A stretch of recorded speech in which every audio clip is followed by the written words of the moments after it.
Hello students, welcome to Topper IAS. So as part of our daily series, today also we will discuss current affairs which are sourced from Hindu as well as taken from PIB. Okay, so let's get started. So the first one is with respect to COD. So what is the heading is COD officials discuss holding leaders summit. So right now officials are meeting. So they conducted discussions so that even the leaders of the nations also come together and have a summit. So that is on talks, and not only that, there is also decision to launch various working groups on important areas such as emerging technologies, climate change. So these groupings shall also be established. This is what the talks were going on, and they also exchange views on various regional issues. So such as you have East and South China Sea issues, because where Chinese Navy has conflicts over territorial rights with other countries, right? So we have North Korean actions, so issue with concerned with North Korea. Then military rule in Myanmar is also there. So these are all the various regional issues. So the officials of COD also discussed on these issues. Okay, so you should know from exams point of view what is COD. So COD also referred as quadrilateral security dialogue. Okay, so this is a strategic dialogue between four nations, which are those United States, Japan, Australia and India. Okay, actually the dialogue was initiated in 2007. Then it is a kind of a diplomatic and military arrangement that was widely viewed as a response to increased Chinese economic and military power. So basically, it is said that it is to counter China. Quad member countries have come together. So this is what the perception is. So remember, it is an informal security dialogue between four nations.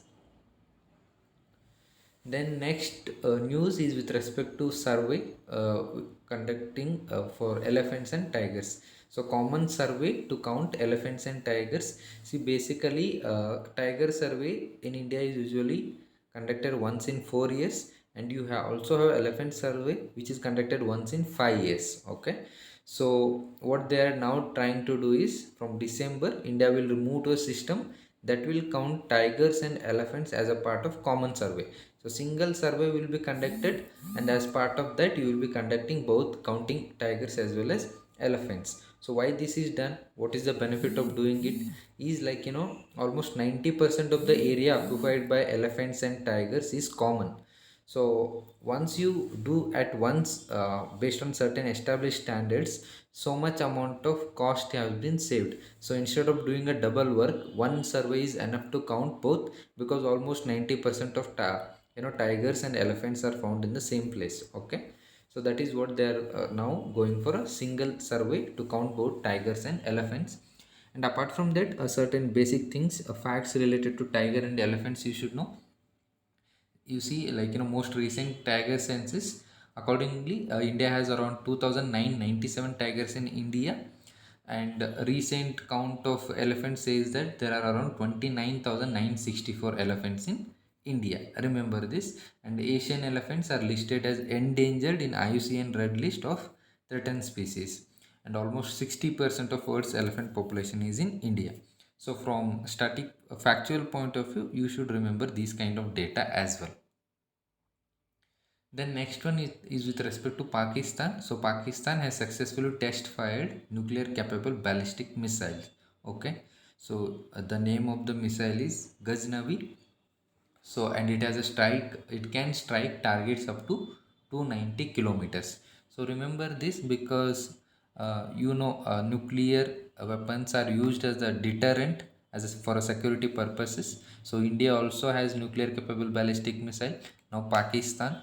So likely possibility of allegations of nuclear race in the region and instability. What if the nuclear wars begin? How will it threaten the uh, region as a whole, entire South Asia?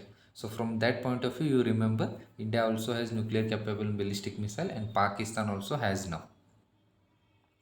Then next news is with respect to satellite.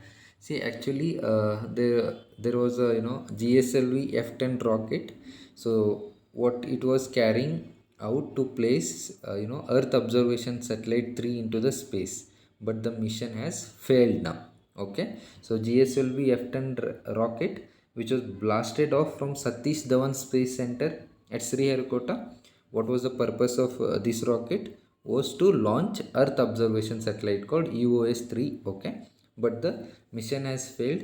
So reason given was performance anomaly.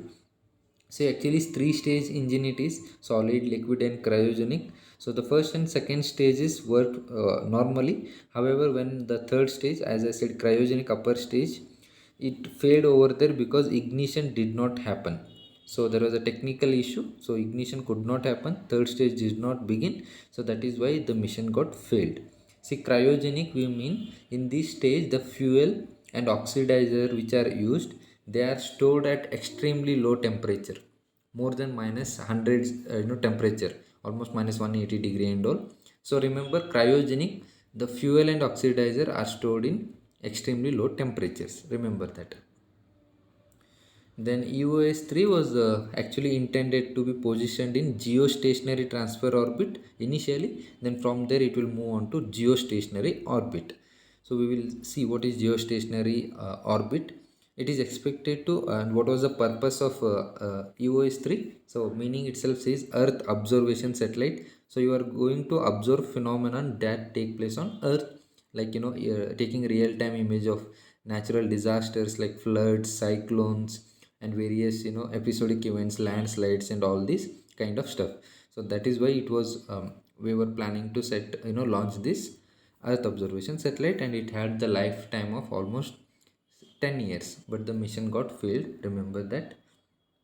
Coming to geostationary satellite, see actually it is an Earth orbiting satellite, meaning revolving around the Earth.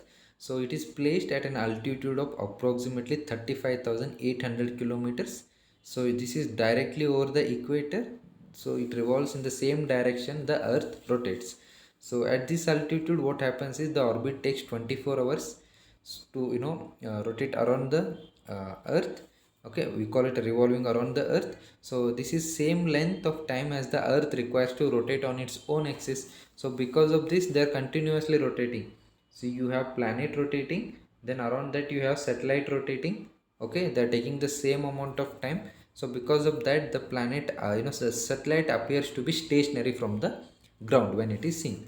So the term geostationary comes from the fact that such a satellite appears nearly stationary in the sky as seen from the ground based observer.